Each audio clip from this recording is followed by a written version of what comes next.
하나님의 말씀으로 하루를 시작하는 여러분의 삶 가운데 주의 은혜와 평강이 가득하기를 축복합니다. 함께 나눌 말씀은 디도서 3장 1절부터 7절에 있는 말씀입니다. 그대는 신도를 일깨워서 통치자와 집권자에게 복종하고 순종하고 모든 선한 일을 할 준비를 갖추게 하십시오. 또 아무도 비방하지 말고 싸우지 말고 관용하게 하며 언제나 모든 사람에게 온유하게 대하게 하십시오. 우리도 전에는 어리석고 순종하지 아니하고 미혹을 당하고 온갖 정욕과 향락에 정노릇하고 악의와 시기심을 가지고 살고 남에게 미움을 받고 서로 미워하면서 살아왔습니다. 그러나 우리의 구주이신 하나님께서 그 인자하심과 사랑하심을 나타내셔서 우리를 구원하셨습니다. 그분이 그렇게 하신 것은 우리가 행한 의로운 일 때문이 아니라 그분의 자비하심을 따라 거듭나게 씻어주심과 성령으로 새롭게 해주심으로 말미암은 것입니다. 하나님께서는 이 성령을 우리의 구주이신 예수 그리스도로 말미암아 우리에게 풍성하게 부어주셨습니다. 그래서 우리는 그분의 은혜로 의롭게 되어서 영원한 생명의 소망을 따라 상속자가 되었습니다. 아멘. 예수를 믿는 사람들이 이 세상에서 어떻게 살아가야 되는지에 관한 말씀을 나누고 있습니다. 특별히 바울이 이 디모데를 통해서 성도들에게 그리스도인의 삶을 가르칠 것을 권면하면서 그들은 성도들을 깨워서 통치자와 집권자에게 복종하고 순종하고 모든 선한 일을 할 준비를 갖추게 하십시오라고 권면하고 있습니다. 우리는 이 세상 가운데 살고 있기 때문에 이 세상에 있는 통치자들 또 집권자들 이런 세상 통치자들에게 우리가 예수 믿는 사람으로서 어떻게 대할 것이냐에 관한 이야기입니다. 그들의 말에 또 그들의 권위를 인정하고 복종하고 순종하라는 겁니다. 세상의 통치자는 하나님께서 위임해 주신 것이죠. 그들이 악한 왕이든 또 선한 왕이든 하나님께서 그들을 세워주셨습니다. 국민들의 투표에 의해서 그들이 대통령이 되고 정치 지도자들이 될 수 있지만 그 또한 하나님께서 허락하신 것이겠죠. 그걸 통해서 하나님은 때로는 백성들을 고통 가운데 심판 가운데 몰아넣을 수도 있고 백성들을 이롭게도 할 수 있다는 사실입니다. 하나님께서 그들을 세워주셨기 때문에 믿는 자들은 그들에게 복종하고 또 순종할 수 있어야 된다라는 것을 말씀하고 있습니다. 특별히 이 성경을 기록할 당시만 해도 로마가 통치하고 있을 당시입니다. 로마의 황제의 어떤 폭군, 세상의 불합리한 일들, 또 예수 믿는 사람들을 향하여 핍박, 그러한 일들이 번번이 일어나고 있었죠. 그럼에도 불구하고 예수 믿는 사람들이 그들에게 있어서 복종하고 순종할 수 있어야 된다라는 것을 말하고 있습니다. 그리고 모든 선한 일을 할 수 있는 준비를 갖추게 하라라는 겁니다. 하나님께서 우리를 빚으신 이유, 예수 그리스도 안에서 새롭게 빚으신 이유는 선한 일을 하게 하시려고 하나님 우리를 예수 안에서 새롭게 빚었다라고 말씀하고 있습니다. 우리가 해야 할 선한 일은 뭐겠습니까? 영혼을 구원하는 일이겠죠. 하나님의 나라를 세우는 겁니다. 우리가 살고 있는 지금의 이 세상이 불합리하고 옳지 못하는 일들이 많이 있다 할지라도 그 가운데서 우리가 복종할 것은 복종하고 순종할 일은 순종하면서 해야 할 일은 영혼을 구원하는 일이죠.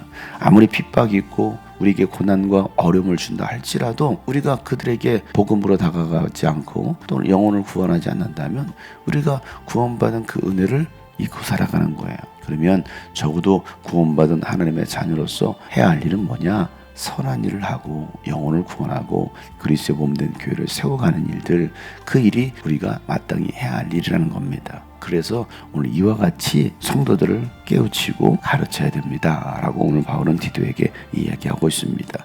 또한 성도들이 해야 할 일이 뭡니까? 아무도 비방하지 마라, 싸우지 마라. 자꾸 사람들은 비방하려고 합니다. 나하고 맞지 않는 사람, 그런 사람들 향하여 손가락질하고 헐뜯고 수군대고 하는 일들이 교회 안에서도 또 세상 가운데서 있다 간다면 결국은 그런 일들은 공동체를 무너뜨릴 수밖에 없다라고 말하고 있습니다. 또 한 나라를 무너뜨리는 것도 마찬가지죠. 대통령을 비방하고 교회 지도자들을 비방하고 또 성도들을 비방하고 그런 일들은 결국은 공동체를 건강하지 못하게 하고 무너뜨리는 일들이라는 겁니다. 그래서 아무도 비방하지 말고, 여러분 비방할 일이 있으면 우리 믿는 사람들은 뭐 해야 됩니까? 기도하는 거예요. 비방하기보다도 기도하는 겁니다. 험담하기보다도 우리는 기도하는 거예요. 그래야 그 교회가 공동체가 가정에 살 수 있다는 겁니다. 또 싸우지 말라는 겁니다. 관용하게 하고 언제나 모든 사람에게 온유하게 대해야 합니다 라고 말했습니다. 모든 사람에게, 내가 좋은 사람만, 내가 편한 사람에게만 온유하게 대하는 것이 아니라 때로는 불편한 사람에게도 온유하게 대할 수 있어야 되고 또 그들도 품을 수 있어야 됩니다. 관용이라는 게 뭐겠습니까? 품는 거 아니겠어요? 내가 원하는 사람만 품는 것이 아니라 모든 사람들을 관용하게 대하고 온유하게 대하면서 품을 수 있어야 된다라는 겁니다. 왜냐하면 우리가 예수 믿기 전, 예수를 만나기 전에 우리의 모습 또한 그와 같기 때문이라는 거죠.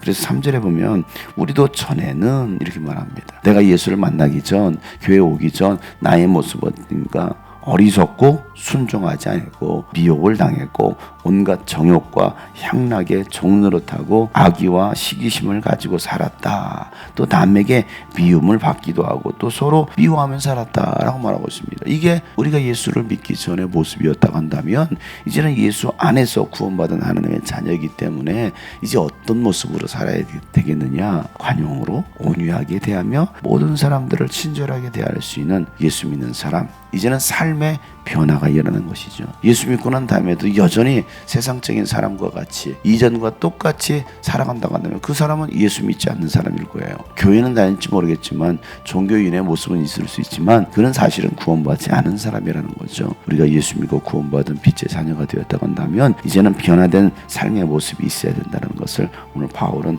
말하고 있습니다. 그래서 우리 구주이신 하나님께서 그 인자하심과 사랑하심을 나타내셔서 우리를 구원하신 것처럼 또 그분이 그렇게 하신 것처럼 예수님께서 그렇게 하셨으니까 예수님 우리에게 오래 참으셨고 예수님 우리에게 온유하게 대하셨고 우리를 그렇게 구원하셨다고 한다면 우리도 그와 같이 해야 될 거 아니겠느냐라고 말하고 있죠. 우리가 구원받은 것은 우리의 행위의 의의가 아니라 하나님의 사랑하심으로 인하여 우리가 죄 씻음 받았고 또 우리가 성령을 부어주셨다고 한다면 이제는 예수님처럼 우리가 세상을 향하여 사람들을 향하여 이와 같이 되어야 된다라고 말씀하고 있습니다. 그래서 우리에게 성령을 부어주셨습니다. 이제 우리가 예수 믿는 사람으로 구원받은 거룩한 하나님의 자녀로 이 세상에서 이제는 영원한 생명의 소망을 품고 살아갈 수 있는, 그래서 상속자가 되었기에 그리스도인답게 살아갈 수 있는 저와 여러분 되시기를 주의 이름으로 축복합니다.